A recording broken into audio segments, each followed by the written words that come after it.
बड़ा इंटरेस्टिंग एक इंसिडेंट हुआ अभी, बल्कि मैं अपनी वाइफ को भी यही बोल रहा था कि अगर लेट से वो मेरी जगह होती और उनको ये ऑफ़र मिलती तो वो क्या सेलेक्ट करती? तो उन्होंने झट से बोल दिया कि यार मैं तो ऑप्शन ए और ऑप्शन बी मैंने दिया था।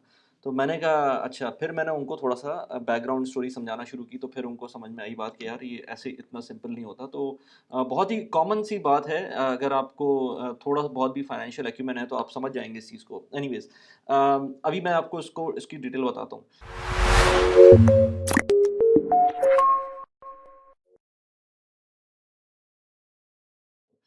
बेसिकली हम यहाँ पर यूएई में रहते हैं, तो यूएई में जिस अपार्टमेंट में रह रहे हैं ये रेंटल है ऑफ कोर्स।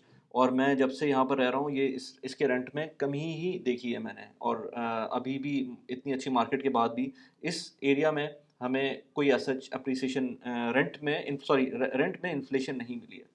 तो जब से मैं 8 साल से ऑलमोस्ट एक ही अपार्टमेंट में हूँ, तो उसमें मुझको डाउनवर्ड ट्रेंड ही मिला है रेंटल के अंदर, काफ़ी ज़्यादा। यानी कि अगर मैं 8 इयर्स पहले जो मैंने रेंटल दे रहा था और मैं अभी उसको कंपेयर करूँ, तो ऑलमोस्ट कोई 30-35% का नीचे इस वक़्त आ गया है। इस दफ़ा जब मैं गया, तो हर दफ़ा तो मैं नेगोशिएट करता था कि मैं यार पैसे कम कर दें। तो इस दफ़ा भी मैंने अपनी तरफ से ये प्लान किया कि मैं नेगोशिएट करूँगा। मुझे पता था कि शायद इतना अच्छा नेगोशिएट ना हो सके, इस दफ़ा शायद कम ना करें पैसे।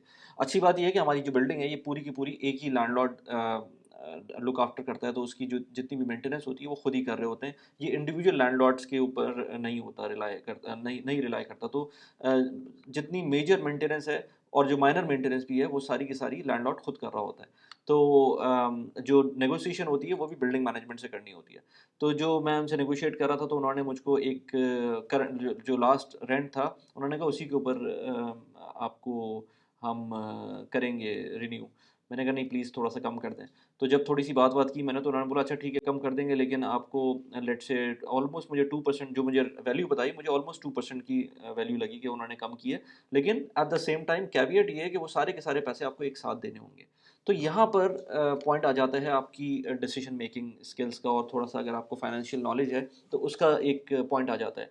क्योंकि जब मैंने अपनी वाइफ़ को बताया, तो उन्होंने बोला कि ठीक है, 2% डिस्काउंट मिल रहा है। लेट्स से अगर, अब मैं एग्ज़ाम्पल दे रहा हूँ, वैसे 1 लाख दिरहम का अपार्टमेंट नहीं है, लेकिन 1 लाख दिरहम का अपार्टमेंट है और आपको लेट्स से 2% का डिस्काउंट मिल रहा है, तो वो 98,000 का आपको फ़ायदा हो रहा है, मतलब आप आई मीन आपको रेंट देना पड़ेगा। तो अगर 98,000 का आप रेंट दे रहे हैं, आपको 2,000 दिरहम बच रहे हैं, जो 2,000 दिरहम बच रहे हैं, वो तो आपका फ़ायदा ही है ना एक तरह से। तो कोई भी कॉमन बंदा होगा, वो यही कहेगा कि हमें ठीक है, 1 लाख दिरहम की जगह हम 98,000 दे देते हैं। लेकिन अब उसका पॉइंट ये भी है कि आपको अपॉर्चुनिटी कॉस्ट देखनी है। जब भी कोई पैसे आप खर्च कर रहे होते हैं, तो उसमें ये देखें कि आपकी अपॉर्चुनिटी क्या मिस हो रही है, अगर आप सारे के सारे पैसे एक साथ दे देते हैं।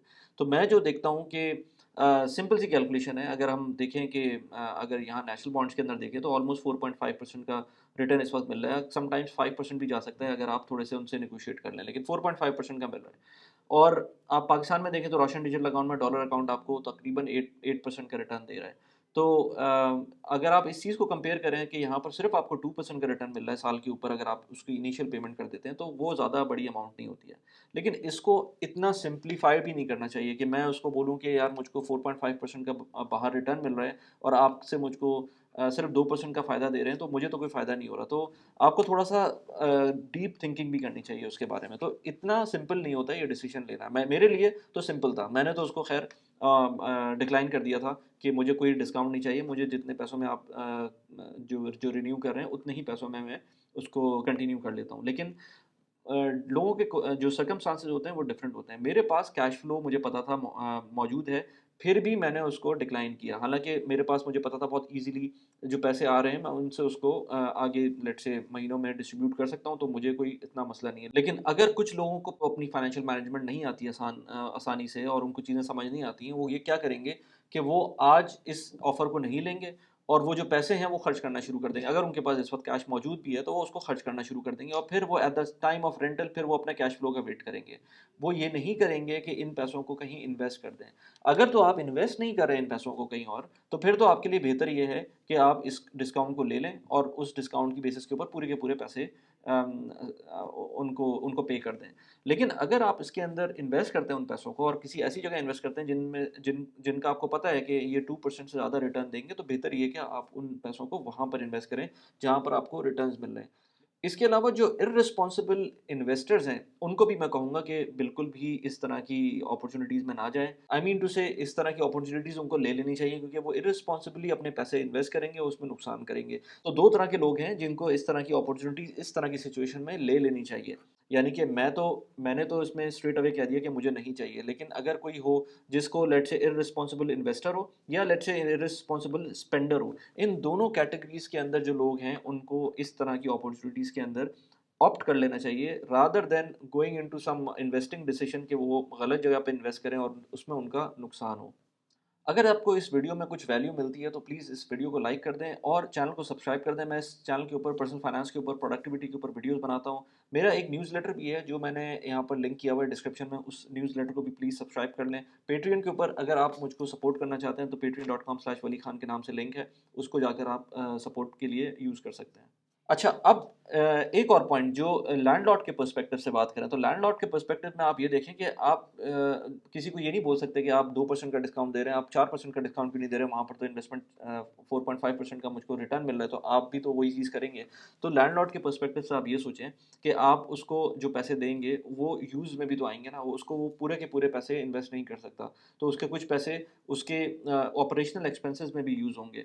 तो वो सारे जब पैसे इन्वेस्ट नहीं करेगा तो उसको वो पूरा का पूरा आपको बेनिफिट भी नहीं दे सकता। 6 महीने 8 महीने, 2 महीने या जो भी आपकी फ्रीक्वेंसी है चेक्स की, वो उसको उस तरह से मिल रहे होंगे। अगर आप अपफ्रंट दे भी देंगे तो उसके जो खर्चे आने हैं वो तो आगे उसी तरह से आएँगे, वो पूरा का पूरा लॉक नहीं कर सकता। इसके ऊपर मैंने अलग से वीडियो बनाई थी, फिक्स्ड इनकम इन्वेस्टमेंट के जो प्रिकॉशंस होते हैं, वो कौन-कौन से प्रिकॉशंस होते हैं, यहाँ पर उस वीडियो का लिंक लगा दिया, वो जाके ज़रूर देखें क्योंकि उस वीडियो से आपको आइडिया होगा कि कौन-कौन से फिक्स इन्वेस्टमेंट अपॉर्च्युनिटीज़ होती हैं और कब-कब उनको लेना चाहिए और कब नहीं लेना चाहिए। इसी तरह से बराका के नाम से एक ऐप है जो मैं यूज़ करता हूँ अपने यूएस के स्टॉक्स में इन्वेस्ट करने के लिए, यहाँ पर उसकी डिटेल वीडियो है, रीसेंट वाली वीडियो मैंने लगा दी है। आप उसको जाके देखें, कैसी लगी वीडियो प्लीज़ मुझे बताइएगा। Thanks for watching the video. Bye bye.